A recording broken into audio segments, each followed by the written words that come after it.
This week on Sinder's Playground, it's Sinders Unexplained number 5. And this week, I talk about the case of Susan Walsh. Stay tuned.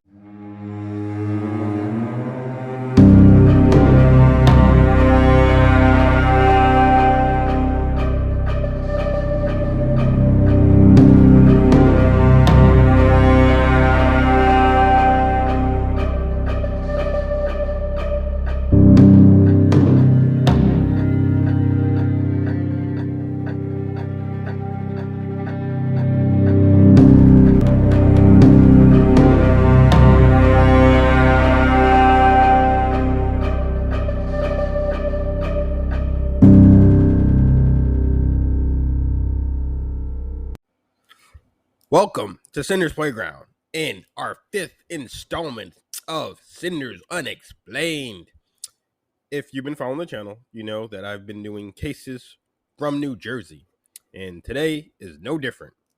Sir, we are discussing the case of Susan Walsh. Oh, by the way, I'm Sinder. And I'm Jose. And, sir, I know you haven't heard of the name Susan Walsh, and you have no idea what this case is about, so and I'm sure you're not the only one. Like I said, it's a very unique, strange case, and of course, it's unexplained, so that means it has no ending.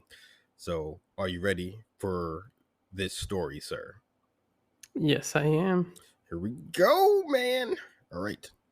Susan Walsh was born Susan Young on February 18th, 1960 in Wayne, New Jersey. As a kid, she wanted to be a poet. After high school, she went to William Patterson University, where she studied English and writing. While there, she was employed as a journalist for the university paper. She also worked as a stripper to help pay for her tuition.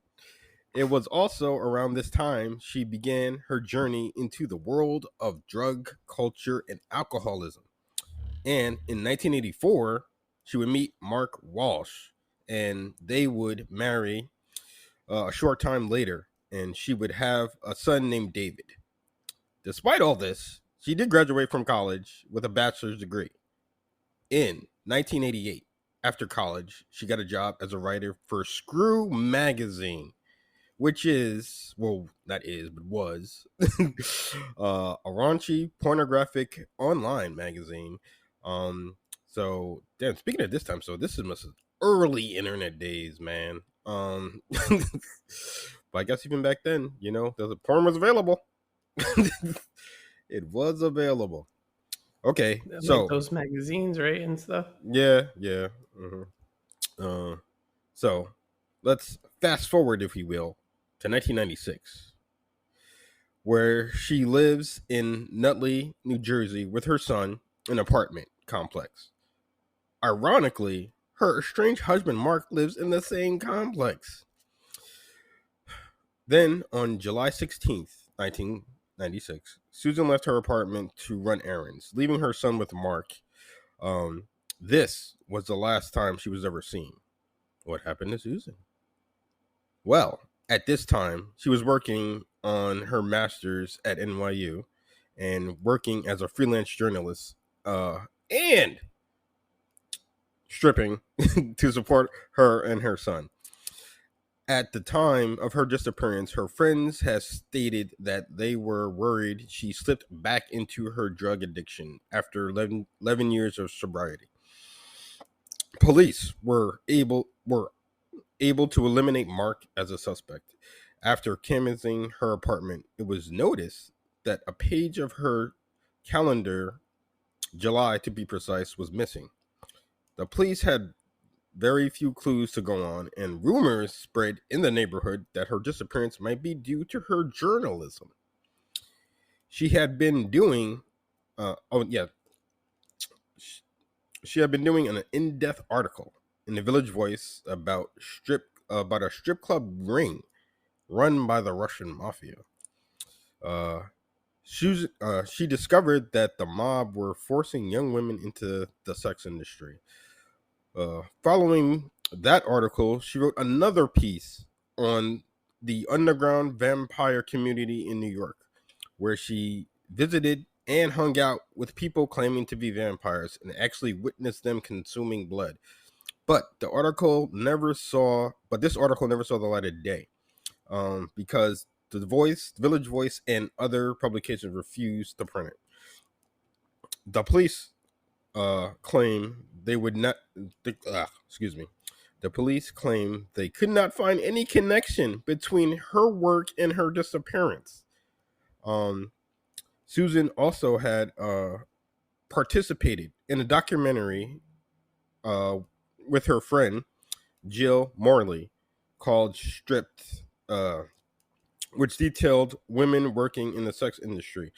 Her part of the documentary, where she was in a group with other strippers being interviewed, and about what it is to be in the business of stripping, go-go bars, topless dancers, things of that nature.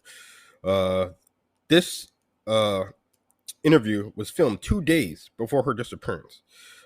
In the interview, she commented about having a stalker and how in this business that happens way more than people think, and how her and the rest of the women deal with it. Not only that, but she was a part of another documentary about young Russian immigrant women becoming strippers for the BBC. I'm gonna pause there for a second because I wrote this, because when I wrote that, I giggled a little bit because I saw BBC. I thought, whoa, she's doing a thing on the big black cocks. I'm like, no, the BBC, British Broadcast Communication. That's what that means. I was like, oh. So That's yeah, funny. I just thought that was funny. Yeah, when you said that, I was like, wait, what? That's immediately what came to mind when I saw that. BBC, damn, she's doing shit on that too. I was like, oh, no, that's the British Broadcast She's doing the Lord's work. But the last thing she was working on was her contribution to the book Red Light. Subtitles. I mean, the book. The title of the book is Red Light, but the subtitle is Inside the Sex Industry. This was written by James Ridgway. She was their primary source for the book because she was a journalist and also had been in the industry. What do you call it? So, last thing about this case. The New York Post did run an article about Susan in 2006, hoping maybe someone would come forth with new evidence since so much time has passed, but that didn't happen. Also noted, they did this because she was well known in the tri-state area for her writing with the writing community and other journalists. So this was their way to see if they could help out, with the investigation. Mark, her ex-husband, refused to let police search his place, during the investigation. He cites that he didn't want his son to get involved. So, there you have it. This is the disappearance of Susan Walsh. Not so normal journalist. So, tell me in the comments, what do you think happened to Susan Walsh? And that's how I was going to end this, sir. I do have questions for you, but foremost, what do you think about this case from what you heard? I think it's crazy. Like, that is nuts. She just up and disappeared like that. I mean, have any theories from what you've heard? I think her ex-husband was in the mafia, and they both took care of her. Really? Yep. Well, yeah, obviously that article got published, so obviously it was public knowledge that she was uncovering. So, I mean, I'm leaning heavily towards that myself, because any kind of mob has connections, and they can dispose of people and have them disappear without a trace, Yeah, no, for sure. So, like I said, and I mean, I don't know if it goes as far as he said he's involved, her ex-husband's involved, but I definitely think the Russian mafia. I just feel like that's weird. Like, why wouldn't you get your place checked out? Just to clear your name, like Yeah, you would think, if you're innocent, you got nothing to hide. It's like, go ahead, search, take my blood, do whatever you need, yeah, just clear, get me out of the no. What does that leave? No stone unturned. Yeah, yeah, for sure, for sure. Okay, I have another question for you. So, thoughts on her writing and performing as a stripper at the same time? What do you think about I think that's really ballsy. that? Like, yeah, that's kind of nuts. You're gonna get yourself in trouble. Yeah, especially if you're writing about the industry, man. Because let's be honest, not all strip clubs are on the up and up. If I'm being real, Yeah, some of them have some shady things going on, bro. Like I said, I've seen articles of like strip clubs being busted, for prostitution, drugs, and stuff of that nature. So it is a shady industry. Let's not kid ourselves here. So illegal stuff does happen. Okay. Um. Um. Yeah, that's all I got for questions, sir. So final thoughts on this case.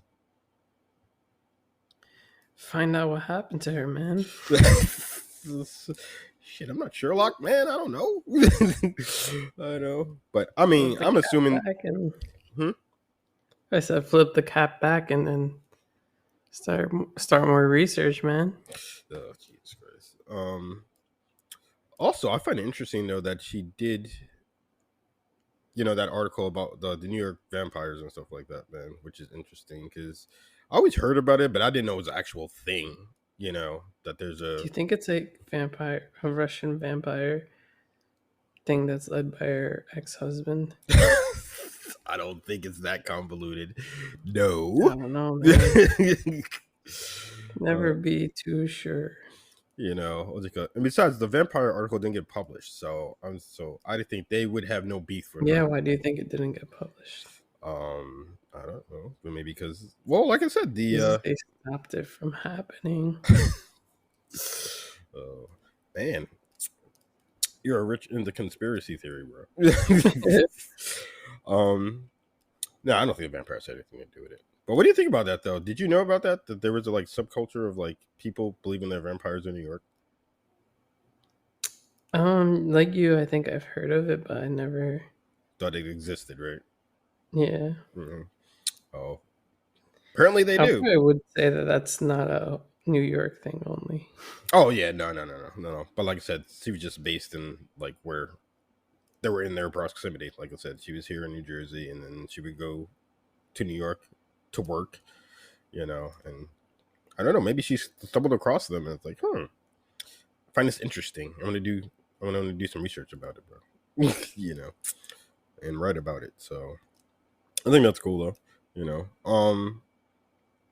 Yeah. Like I said, I'm leaning towards Bob on this. Russian mom. I think they just snatched her up and got rid of her. Like I said, and I didn't find any evidence to see if like the police did crack down on the Russian sex trade or whatever. So who knows? If that may have been a factor. That the police come in and bucked up their sex ring. And that's why they got rid of her. So Yeah, that so could be. so that's a possibility. You know. But like I said, I didn't find evidence that the police shut it down. Let's be honest, man. You're not gonna stop prostitution. It's gonna happen. It's gonna happen. As longer there are Johns and there are women to willing to sell their bodies, it's always gonna be there. Um, Yeah. so yeah. But yeah, I'm gonna end it there.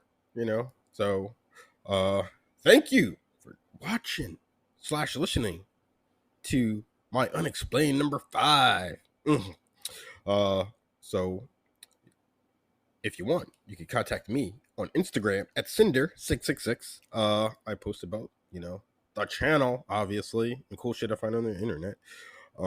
And like I said, you can message me over there for show suggestions, comments, thoughts, or just shoot the shit. I am I'm not going to say I'm always on there, but I'm constantly checking my Instagram though. You know, and like I said, if social media isn't your thing, like I said, you can always hit me up in the comments right here on YouTube. You know, I do check the comments, you know, frequently. So, like I said, you will get a response if you ask a question or say something or comment about something. Throw it over to my co-host. And I'm Jose. You can follow me on Instagram at JoseCE90. Yeah, let us know what your thoughts are on, or if you know who did it. Who did it? Yeah. Yeah, if somebody actually knows who did it, I don't think they're going to tell us. But I mean, what if they want to confess? What if they did it? One of our very few listeners. That would be funny though. It's like, you know, That'd be crazy. That'd be story of the year. Yeah, like I said, well, definitely my channel would blow up for sure. Oh, No, but seriously, it's a crazy story. It would be a crazy story, like that. I mean, it wouldn't, but it wouldn't be the wildest thing, you know. Like I said, I think over the last decade, like the internet has solved so many unsolved cases, just because people are curious and like want to get the bottom of things, and they do their due diligence and stuff like that. So Yeah, no, that's true. So, like I said, it's not the craziest thing that could happen. So, for sure.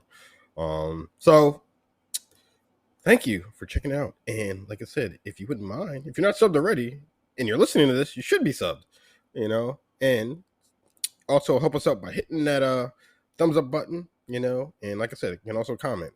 At the end of the video, there should be a little recommendation on the bottom left, and and if you're not subbed, you can sub on the bottom right. I am Sinder, and we will talk to you guys later. Peace out.